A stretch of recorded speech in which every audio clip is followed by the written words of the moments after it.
Here we go. Jack Turner. Big Stu meets Jack Turner. Jack, how you doing, buddy? Not too bad, thanks. How are you? Yeah. I'm all good. So, obviously, I've done a little bit of homework on your good self, and you were a bit of a clever lad, aren't you? Oh, I don't know about that. I think it's just what they say, but try my best. 9 A stars and 5 A's. Yeah, I think that's just a lot of swatting up, really. I don't think that's anything to do with my natural brains, to be honest. But a young fella, you would have took a bit of studying to get this. How did you put the football in as well then? How did you find time? It was hard, to be fair, because obviously being at Bristol, you used to have like day release and things. But I think it was more my teachers.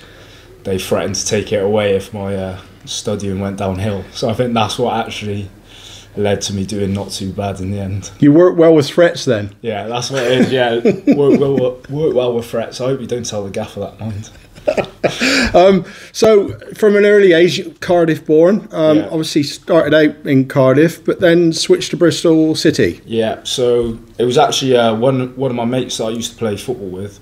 He was at the development centre at Bristol, and I don't know if it was his parents or what, they must have mentioned me, and then I got a call off one of the coaches to say and come down, and then rest is history, so they say. So you were there seven years and eventually captained the under-16s and under-18s. Yeah, it was a good experience. I mean, I loved my time at Bristol. Had some really good coaches, ex-players, Trevor Challis, Mickey Bell, like we were speaking about Brian Tinian earlier. So really good influence on myself, and then it was really good to get captaincy from about the under-14s and then manage to captain the 16s and then the 18s in my scholar, so captaining them out in the Youth Cup was good. Have you always been a centre-half? Yeah, well, I used to play central midfield, believe it or not. Actually started out as a number 10. I think my first ever game of football, I was actually playing up top. And then I didn't really like it because I didn't get enough of the ball. I think that was more to do with the team I was in. And then just went further back, and then I think by the time I was 15, I think it was, we had a game against Birmingham City and all our centre-halves were injured, and I just was the biggest lad left, so I got stuck at the back, did all right, and been there ever since, unfortunately. Yep. So is it then academic? Yeah, that's the one. That's the birdie. So did that take over then? So is that Loughborough? Is that why you're not with Bristol City now? Yeah. So what it was at Bristol, we had one of like our education things that we did on the Wednesday. One of the teachers there must have seen that I did all right in my GCSE, so I don't think she wanted me to just like throw it away type of thing. So she made a few of us apply for university just sort of as a backup. Never really thought about going to university. I didn't really see the thrill of it. And then when I got released from Bristol, played out for a year playing for like Merthyr Town, Bath City a little bit. And then I thought, actually let me get a degree under my belt, and then if football doesn't work out, then it's something to fall back on really. So yeah, in my final year now at Loughborough, yeah. Yeah, so you're studying accountancy and finance. Yeah. What are you going to be? I don't know. I mean, that's the problem. That's a big question. My mum keeps nagging me to find out. But yeah, hopefully go through sort of the auditing, accounting route, maybe like investment banking, maybe. But yeah, always got a passion for football. So if it's not playing, maybe doing something in football would be great as well. Brilliant. So Kettering, is that coinciding with Loughborough? Is that where you went there? Yeah, so did my first year at Loughborough, played for their side. They play in the United Counties League. And that was a good experience. I mean, I sort of maybe fell out of love with football after getting released. But then coming back into it at Loughborough, it was like really good environment. It was maybe even more professional than it was at Bristol. And I got that sort of love of the game back, playing with your friends as well. And yeah, that made me want to kick on in football. And then Kettering came at the end of the season, and unfortunately that season sort of got derailed with COVID. But yeah, that's how I ended up going to Kettering, yeah. And you came to Stratford again, a mate in football. Yeah. You met Dorsey playing at Loughborough. Yeah, one of my best mates at Loughborough, obviously being from not too far away, being Southwest lads. Yeah, we just became close, and then he was at Stratford, and then yeah, I guess he was the one who brought me down there. and yeah, still here now.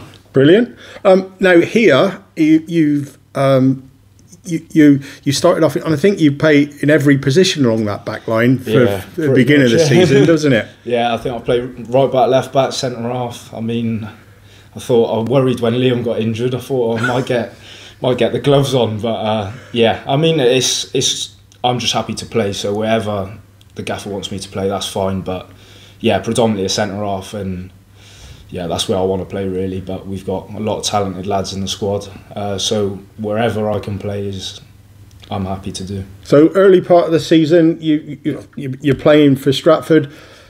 Had some rocky old games, didn't you? You scored a few goals though, didn't you? Yeah. Like I said, probably me starting at striker, that sort of come in my head for a few games. But yeah, I mean, got a bit unlucky with a few injuries, and yeah, performances dropped a little bit, and then obviously getting moved about a bit didn't really help. But I mean, that's football really, isn't it? Absolutely. I mean, your confidence obviously took a bit of a knock, and then you ankle injury, was it? Yeah, so did the ligaments in my left ankle. Didn't really realise it was in the Baseford game, I think. I remember getting a kick on it, didn't think much of it, and then towards probably the last 10 minutes I felt like I went to plant my foot and it just didn't feel right, and then took my boot off at full time and just ballooned up, and that was it. So that took a little bit of time to recover, and then in order to get you a bit of match fitness, you went off to Corby. So how did you feel about that sort of like move? It was a bit of a weird one, to be honest. I got the call off Gav, and he seemed to have thought I'd spoke to the manager at the time, but I actually hadn't. But I knew the manager, Lee Attenborough, before. He was at Loughborough Dynamo, and obviously being close by, he sort of must have seen me play, approached me a few times, things like that. So I'd spoken to him before, and I mean, I just wanted to play, get back playing. I'd been out for a few months, so just to get game time was good. And look, the lads were brilliant down at Corby, really enjoyed it. Even Gary Setchell coming in, really enjoyed working under him. It's probably a shame it was only for a few games, but like I said, in my head I really wanted to be back at Stratford and playing at Stratford. So in that regard, it's great to be back. And you scored in the right end for Corby, I heard. Yeah, I mean, hopefully by the end of the season I might score in the right end in the right colours. But yeah, it was good. It was good. I mean, felt like I built my confidence up as well. I think I had a few really good games there. And yeah, it's always nice scoring, but my job's to keep clean sheets. So the few clean sheets I kept was more pleasing for me. And you've come back now, a couple of excellent games away at Rushden and Diamonds to just come back in straight away. Yeah. And obviously, probably not even knowing that you're going to start in the centre of defence and playing with Dicko in his last game. Yeah. How was that playing again with a seasoned pro like Dicko? It was really good. I mean, Dicko was brilliant. I mean, his career speaks for himself, really, and really top lad, and I learned a lot from that game working with him, and I felt like I helped him in regards as well. So yeah, I felt that was really good, and then it was sad to hear that he went. But yeah, we've been on a bad run this season, and I think we've shown the last two games sort of that desire that we need, because it's okay us saying we've got all this quality in the dressing room. I feel like we keep banging on about it, but if we're not showing it, I mean, that's why we're down there. And for me, the position we're in, it's about desire and hard work, and I think over the last two games we've shown that. But yeah, that's just a platform. We've got to build from that, because those two results aren't going to keep us up. We've got to keep that going. Brilliant. JT, thank you very much. Pleasure. Awesome. Absolute pleasure. That was all right, wasn't it?